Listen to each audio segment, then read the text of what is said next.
성도 여러분, 밤새 잘 주무셨습니까? 비가 오네요. 모두 건강하시기 바라고 특별히 광고 하나 드립니다. 우리 또 해마다 하던 성경 읽기, 눈이 안 좋으셔서 성경 좀 보기 힘드신 분들은 거기에 같이 동참하시면 소리로 그냥 들을 수 있도록 이렇게 자료를 보내드리니까 함께 성경 혼자서도 읽을 수 있겠습니다만 혼자 읽기 좀 힘들잖아요. 같이 이렇게 매일매일 하면 한 해 동안 성경을 또 읽고 또 거기에다 중요한 또 설명도 해주고 하니까 성경 읽기에 많이 좀 동참을 해주시면 지금 한 조를 짜고 있는데 아마 100여 명 정도 신청한 것 같은데 우리 교인들 전체 숫자에 비해서 아직 좀 작은 것 같습니다. 좀 많이 참석하셔서 성경을 좀 많이 읽고 또 운전하시는 분들 운전하면서 이렇게 들을 수 있으니까 시간도 세이브 되고 말씀도 듣고 좋지 않을까 싶습니다. 많은 참여 부탁드립니다. 우리 623장 예전 찬송은 없습니다. 주님의 시간에 623장 찬양 드립니다.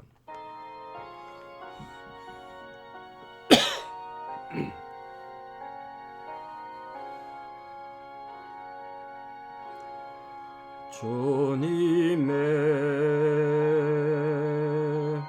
시간에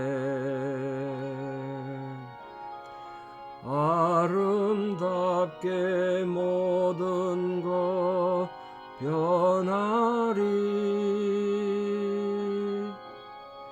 주님 나의 갈 길을 인도하여 주시니 주의 뜻을 따라서 살리라.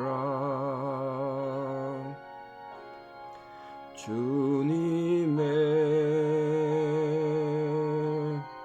시간에 아름답게 모든 것 변하리. 나의 정성 다하여 주를 찬송하오니 주의 뜻을 이루어 주소서. 아멘. 함께 신앙 고백 드리겠습니다. 나는 전능하신 아버지 하나님 천지의 창조주를 믿습니다. 나는 그의 유일하신 아들 우리 주 예수 그리스도를 믿습니다. 그는 성령으로 잉태되어 동정녀 마리아에게서 나시고 본디오 빌라도에게 고난을 받아 십자가에 못 박혀 죽으시고 장사된 지 사흘 만에 죽은 자 가운데서 다시 살아나셨으며 하늘에 오르시어 전능하신 아버지 하나님 우편에 앉아 계시다가 거기로부터 살아있는 자와 죽은 자를 심판하러 오십니다. 나는 성령을 믿으며 거룩한 공교회와 성도의 교제와 죄를 용서받는 것과 몸의 부활과 영생을 믿습니다. 아멘. 2024년 1월 4일 목요일 새벽입니다. 하나님 주신 말씀 에베소서 4장 1절에서 2절입니다. 에베소서 4장 1절에서 2절. 에베소 4장 1절 봉독에 올립니다. 그러므로 주 안에서 갇힌 내가 너희를 권하노니 너희가 부르심을 받은 일에 합당하게 행하여 모든 겸손과 온유로 하고 오래 참음으로 사랑 가운데서 서로 용납하고. 이 에베소서는 크게 두 가지 주제로 나눌 수가 있는데 앞에 1장에서 3장은 우리 기독교가 어떤 종교고 교회가 어떤 것인가 하는 교리적인 설명이 있습니다. 좀 딱딱하죠. 근데 4장부터는 그럼 하나님 계획과 목적을 성취하기 위해서 교회는 무슨 일을 해야 되는가? 또 교회는 성도들은 어떻게 살아야 되는가? 실천에 대한 내용을 다루고 있습니다. 바울의 대부분 성경이 다 그런데 로마서나 갈라디아서나 고로새서나 좀 딱딱한 책들이고 아주 교리적인 책이라 힘든 것 같긴 한데 뒷부분에 가면 신앙인의 실천에 대해서 아주 은혜로운 말씀을 많이 하고 있죠.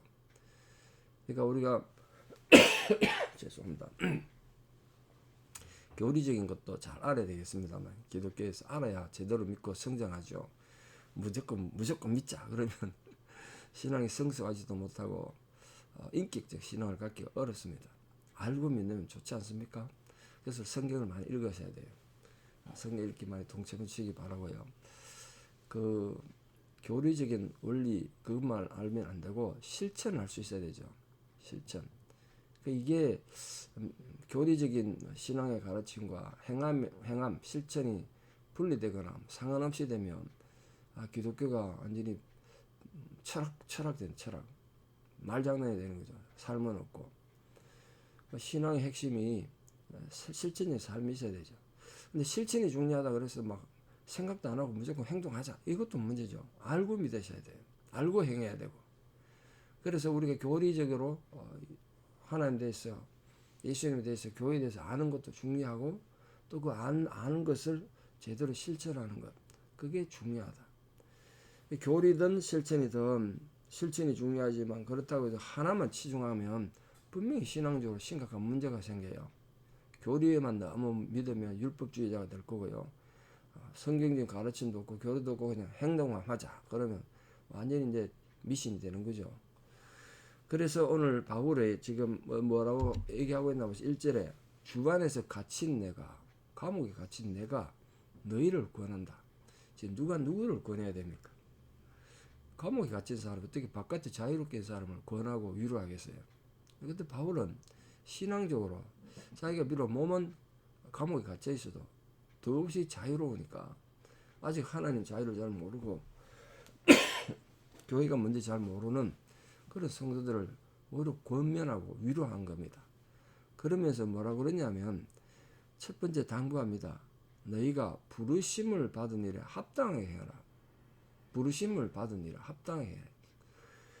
여러분 뭐 동창회나 계모임이나 하다못해 여러분 친교를 위해서 뭐 골프 모임을 간다든지 하면 뭐 규칙 있지 않습니까? 시간을 지켜라든지 예의를 갖추라든지 규칙이 있겠죠. 아무 규칙 없이 뭐 그럴 수 없잖아요. 그처럼 하나님 나라의 새로운 백성으로 부름받은 교회 또 성도들은 우리를 교회로 부르신 주님의 뜻이 있단 말이에요. 주님의 뜻을 알고 거기에 합당하게 살아야 되죠.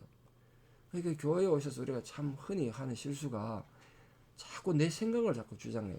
내 고집을 내세운다고요. 정말 위험해요. 아니, 한 번만 조금만 생각 갖고 생각해 보십시오.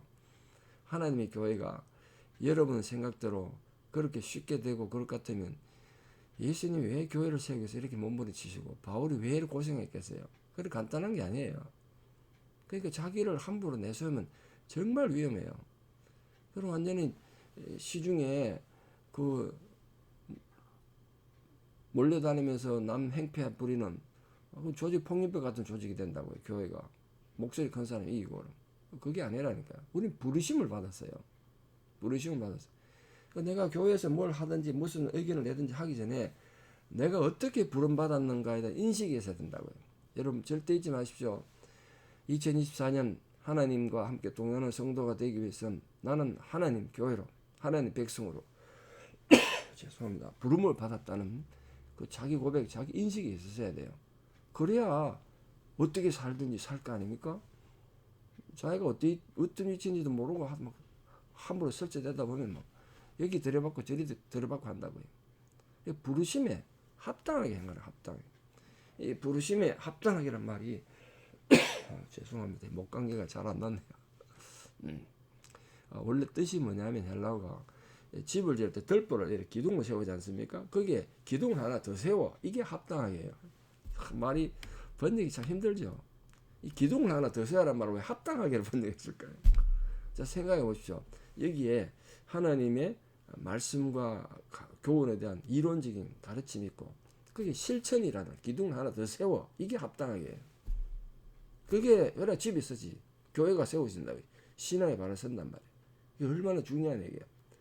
우리가 신앙 고백을 하는데 행함은 없어. 이론적으로 너무 잘 믿어. 그런 사람 참 많지 않습니까? 그런 거인데. 그게 아니고 이론적으로 잘 세우고 행함도 잘 있는 이 두 가지 기둥을 세워. 이게 합당하게. 주님 앞에 부름받은 자답게 고백과 실천 사이에 이 평형을 유지해야죠. 한쪽이 치우치면 안 된다는 거예요. 그래서 우리 성도가 하나님 부르신 그 본래 목적에 맞게 그 목적에 따라서 사는 공동체, 그게 교회다. 교회. 그러니까 지금 내가 뭐 이루려고 하지 말고요. 내가 정말 하나님의 부름에 합당하게 살고 있는가? 그리고 우리는 하나님의 부름에 어떻게 살고 있는가? 이걸 항상 생각하셔야 돼요. 그러기 위해서 갖추어야 될, 우리 모든 성도들이 갖추어야 될 네 가지 영적인 미덕에 대해서 말하고 있는데, 첫째, 어떻게 부르심에 합당하게 행하라고요?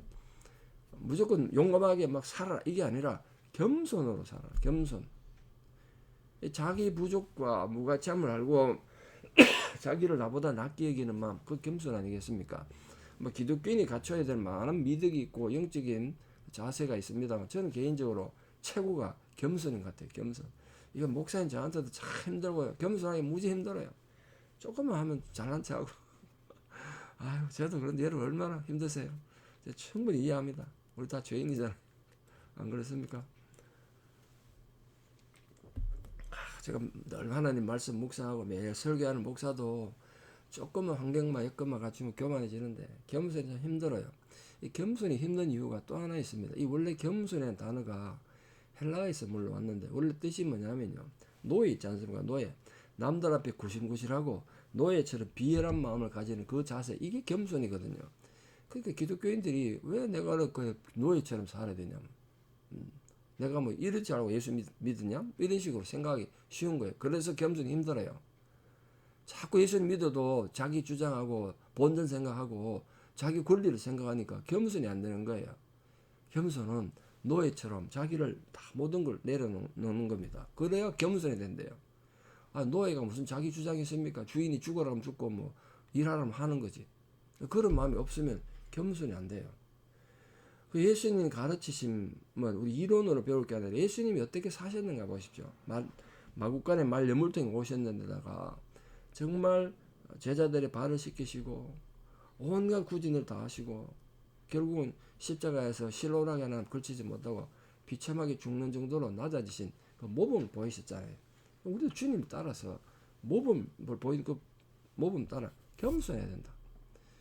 그러니까 겸손한 건 자기를 자꾸 극대화해서 자기를 나타내려고 자꾸 자기를 합리화하는 거죠. 실수하는 거 인정하면 되는데 합리화하고 너무 자기만 살아는 자기의 이런 걸 벗고 주님의 눈으로 세상 볼 때 가능해요.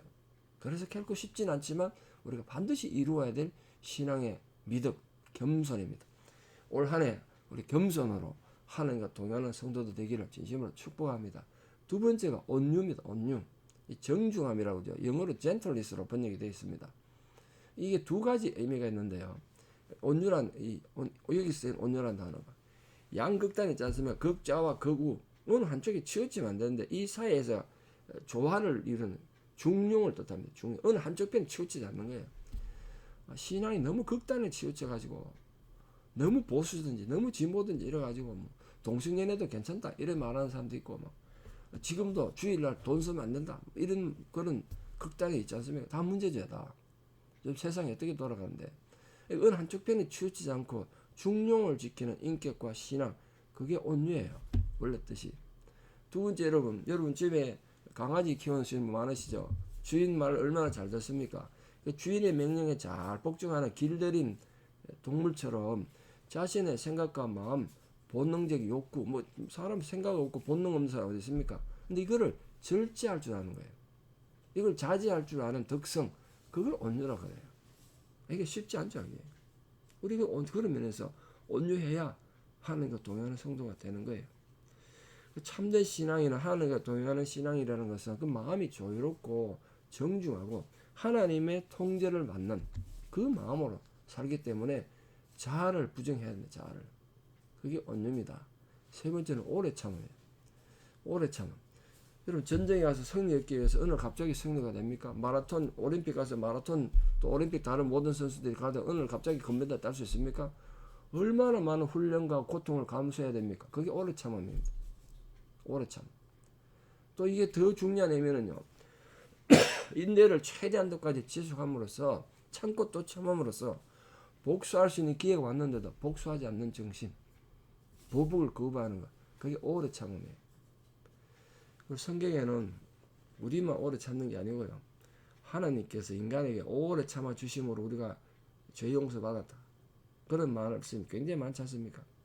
예수님께서 예수를 박해하는 바울에 대해서 오래 참아주셨고요. 바울이 그 고백해요. 주님이 나에 대해서 오래 참으셨다. 노아 시대에 얼마나 사람들이 타락했습니까? 근데 그렇게 성경이 되어 있죠. 하나님이 그들에 대해서 오래 참으셨다. 이 오래 참음을 통해서 우리가 하나님의 구원을 받은 것처럼 우리 또한 이 하나님의 인내를 본받아서 이웃에 대해서 인내하는 마음, 그게 오래 참음이다. 오래 참음이 없으면 어떻게 인간관계가 되고 평화로운 가정이 되고 평화로운 교회가 되겠습니까? 오래 참을 수 있는 성도들 되도록 각자가 노력하길 바랍니다. 앞 이 세 가지 전부를 하기 위해서 반드시 필요한 게 있는데 그게 뭐냐? 사랑입니다. 사랑. 사랑 가운데 서로 용납하는 거야. 사랑 가운데 서로 용납하라. 앞에 모든 덕목도 겸손, 온유, 오래 참음 이런 걸 하지만 남의 결점이나 문제점, 약점 발견하고도 끝까지 사랑하고 존경하려면 보통 힘든 일이 아니죠. 그래서 사랑해야 돼, 사랑. 이게 사랑이 어떤 사랑이냐? 요즘 사랑에 대해 설교를 몇 주 했습니다. 남녀간의 사랑, 에로스나 친구 사이 우정을 말하는 필레아나 가족의 사랑, 스토리가 아닌 어떤 보상도 내걸지 않는 최대 최상의 사랑이 아가페를 말하고 있습니다. 여기서도 여기 사랑이 다른 단어가 아가페예요. 그러니까 우리가 너무 감정적이거나 감상적인 그런 사랑 말고 사랑을 베푸는 대상이 어떠든지 그를 위한 내 의지의 선을 끝까지 포기하지 않는 사랑, 그걸 할 수 있으면 얼마나 좋겠습니까? 이처럼 순수한 사랑도 모든 일을 자기 중심적으로 생각하고 자기 본의로 다른 생각하다 보면 자기 중심으로 살다 보면 어떻게 사랑을 할 수 있겠습니까? 그래서 오직 하나님과 동행하는 성도라는 것은 자신을 낮추고 비워서 십자가 아래 주님이 달리신 그 십자가를 따라서 주님이 그랬지 않습니까? 나를 따르라. 나를 따라 사랑하라. 이 주님의 명령인데 바로 그 주님의 명령을 따라서 그 주님의 명령에 따라 순종하고 충성함으로써 우리 교회 안에 평화와 사랑을 이루는 그런 아름다운 공동체가 됨으로써 우리 또 올 한 해를 하나님과 동행하는 교회 성도가 되기를 진심으로 축복합니다. 기도드리겠습니다. 참 좋으신 사랑의 하나님, 은혜를 감사합니다. 하나님이 우리를 사랑하신다는 말씀이 참 좋습니다. 우리가 이렇게 죄인이고 어리석고 인력한데도 하나님은 우리를 아가페 사랑으로, 무궁한 사랑으로 사랑하시고 오래 참아주셨다는 사실이 오늘도 저에게 힘이 되고 위로가 됩니다. 참으로 우리를 향한 하나님의 부르심에 합당하게 행할 수 있도록 우리가 말씀에 대해서 올바른 이론적인 지식도 가질 뿐 아니라 삶의 행함이 있는 실천하는 신앙이 됨으로써 이 두 개의 기둥을 함께 세워나가는 그런 합력의 선을 이룬 자들 되게 도와주시옵소서. 그것이 주님 앞에 합당한 것인 줄 압니다. 진실로 우리가 겸손하고 온유하고 오래 참음에 다하여 또 사랑을 할 줄 아는 하나님의 거룩한 성도가 되어 하나님이 기뻐하시고 주님이 인정하시는 교회를 이루어가는 또 그 교회가 하나님의 정말 사랑의 공동체로 바로 세워져서 실천하고 행함이 있는 믿음의 동산이 될 수 있도록 은혜를 더하여 주시고 올 한 해 우리가 정말 하나님과 이런 뜻에서 올바르게 동행하는 하나님과 동행하는 감격을 누리는 은혜가 모든 성도들에게 있게 하여 주시옵소서. 이제는 우리 주 예수 그리스도의 은혜와 하나님 아버지의 만극하신 사랑과 성령님의 위로 교통 역사하심이 진실로 하나님 주신 그 사랑을 따라 겸손과 온유와 오래 참음과 사랑의 사람으로 화평을 이루고 하나님의 영광을 드러내기를 원하는 사랑하는 성도님들의 신앙의 고백 위에 또 우리 사랑 모든 자녀들 삶 위에 지금도 병상에서 투병 중인 사랑 교우들의 힘겨운 상황 위에 이제부터 영원토록 함께 하시옵기를 간절히 축원하옵나이다. 아멘. 예, 여러분 성경 읽는 거 좀 많이 신청해 주셔서 혼자 읽긴 힘드니까 같이 하시면 참 좋겠습니다. 방장님들이 많이 도와주실 겁니다. 오늘 하루도 믿음으로 또 승리하시기를 축복합니다. 감사합니다.